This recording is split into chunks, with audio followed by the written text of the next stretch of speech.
Ladies and gentlemen, today we play a Dungeons & Dragons adventure where you, the viewer, can decide what we do.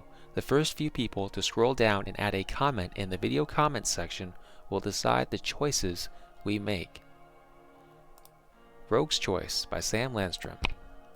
Gods, the Duke's men are greedy, you think. Hopefully you're done paying bribes for the day. The guards demanded all your money and then all your weapons in return for letting you through the gate. You're glad they didn't discover your hidden coin purse and dagger. At least they can be bought, you think. You understand men like that. Men like that will keep their mouths shut if anyone comes sniffing around for deserters from Lord Wallington's army. The tales you have heard of Ring City are true. It is massive and alive, street vendors everywhere, horses and wagons charging through the crowds, shouting and laughing. The smell of horse manure and worse fills the air. Despite the stench, you smile when you see the sign for the Green Dragon Inn. The painting of the dragon and the letters underneath are so worn they can be barely made out. A drink at last, you think, as you enter the inn. It's only afternoon, yet there are customers scattered about the large hall. The fire is unlit on the hearth and the air is cool.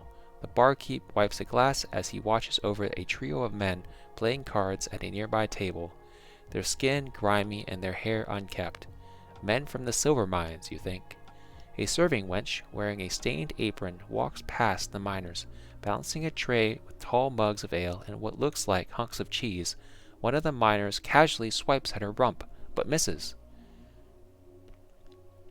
There are people at several other tables. An attractive pair of richly dressed young women catches your eye. Maybe it's actually the large golden bracelets around the delicate arm of one that catches your attention. The women lean into each other, chatting merrily. There's an unopened bottle of wine and a pair of empty wine glasses between them. A musician's stage, empty of performers, is currently being used for additional seating with one table set in the middle.